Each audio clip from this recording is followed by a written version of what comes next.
I'm Gimba Umar. You're watching State of the Nation. Right behind me, data feeds still coming through all in one place simultaneously. You could check them out, channelstv.com, youtube.com/channelsweb. Visit m.channelstv.com for a live stream, and you can find all the information you need. Let's now bring you up to speed with developments in Nigeria's northeast within 24 hours in the face of continuing attacks. The latest being carried out in Kano State, where 15 persons are confirmed dead after an explosion believed to be carried out by 2 women. The bomb went off at the GSM markets in the northeast state. At least 53 persons were injured in that blast, which occurred on Wednesday afternoon.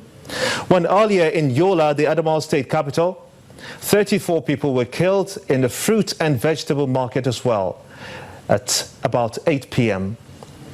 When they called it a day, 80 others were also injured in that attack. Let's take you now straight to neighboring Maiduguri, Borno State in the northeast, just about 100 kilometers from Yola, where the second attack occurred. The theater commander of Operation Lafia Dole, Major General Yusheu Abubakar, joins me now. I want to thank you so much indeed for sparing time to talk to us. Let me get your thoughts though. The army has succeeded in liberating more towns previously occupied by the insurgents, for instance in Busheshe, in Goza and in Gamboru, despite the almost daily attacks we're looking at now. Is this challenging for you to accomplish even more? What I want you to realize is that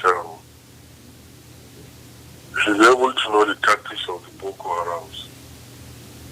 By the time you clear a town of all these Boko Haram terrorists, you move ahead operationally, and sometimes by the time they conscript their people from other places, they come back to dominate such areas, especially if they are en route to their exit points, either relocating from one point to another. That's just what has been happening. We've been doing a lot to liberate and clear most of these camps. Aerial bombardments by the 79th Strike Group, we understand, has intensified, paving the way for foot soldiers to advance. Tell us more about these efforts and the direction you have adopted. The Air Force is supporting completely the ground forces. So once we are operating, we make our plans, and our plans involves what's the role of the ground forces and the air forces.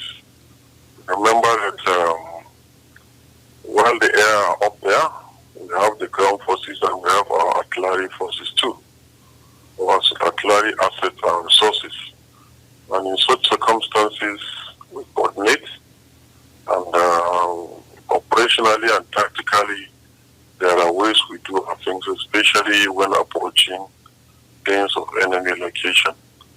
And they are perfectly playing that role, and it's creating an impact. It's a coordinated operation, and we're satisfied with what we're doing, both the ground forces and the air forces. Interesting. Give me an understanding of how you carry out your mop-up exercise. Do you go from door to door, for example? Well, we don't go, you know, when we say mop-up, what it implies is that in the course of our operation, where the artillery and the air force, or where even the ground forces are able to advance and capture a town or a village or a camp, which all these villages are also made like camps by these Boko Haram terrorists. So where we are able to advance and capture these areas, normally you must have troops that are going to mop up these areas. Because in the course of advancing, possibly you have to do what we call pursuit. Once you capture a camp, others will attempt running. And once they are armed, it is our responsibility to ensure that we pursue them to wherever they are. And in such circumstances, you have other troops that could come up and mop up areas. And it doesn't mean just the way you are looking at it, as if it is going from house to house, as if it is an internal security operation. It has gone beyond that. What we normally do that is deep into the dens or areas where we are operating, we carry out such activities. And in some circumstances, the air and the artillery could shell such areas, and then the ground forces could come and mop up.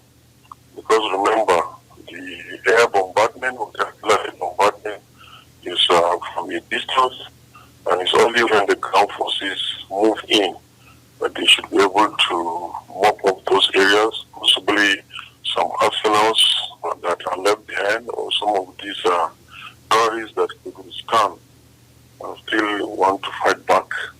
So that is what we are exactly doing. The military authorities, they published pictures of terrorists. How has this affected the psychic of your men? The wisdom of the Chief of Army Staff to ensure that all those terrorists that are playing a role or are holding some leadership positions in the organization, we get their pictures, put them as wanted personalities. I think it's paying off because now everybody is agitated. Everybody feels, look, I have a role to play. Once I go through these pictures, possibly I know somebody that is in marketplaces and other social places, so that they should be able to possibly see any of those that are placed on the wanted list. And I believe that you are aware that we started getting some positive results. Some of them have been gotten, and that implies that yes, the openings are now playing more role than what it was before. And naturally, when you are looking for your enemy and you've been found, you've been told that he has been seen and is apprehended, then it implies that the environment, society is getting scared. And that has naturally will boost the morale of the troops. And that is what it is in the field here. Interesting. Let's talk about Mr. President. He launched an emblem in support of the Army veterans with a view to rewarding them for service to the nation. What do you make of that move?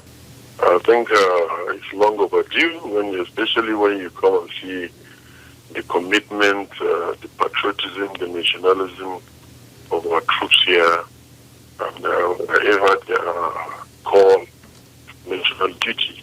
I think it is a good omen, and I'm sure it will further boost the morale of all our soldiers. Now that brings me to my next question. What kind of welfare program do you suggest the defense minister should come up with for the soldiers and their families as requested by Mr. President? Well, in the army, in the military, we have our various welfare programs, and some are institutional, some are self-created by various courts. And I believe that the administration is beginning to look at the best way to improve on the existing welfare of the military. You've seen how most of our legionnaires are. You've seen what they have gone through. And I'm telling you, no servant personnel would like to see himself going through such unpalatable ways after serving your nation. You're in the front lines in this war on terror. Is the deadline to defeat Boko Haram by December feasible? Well, this question is always asked, and I'm sure you're aware you cannot compare today maybe with 1 month back. You cannot compare 1 month back maybe with 3 months back. So as far as I'm concerned, we're doing the best we could, and I believe that at the rate at which we are going, Boko Haram, inshallah, will defeat them. Many thanks indeed for your time and your thoughts, Major. The Theatre Commander, Operation Lafia Dole, Major General Yusho Abubakar, talking to us. Well, still to come on State of the Nation, the Anchor Borrower Program launched by the President. What implication for emerging economies like Nigeria? Join us again.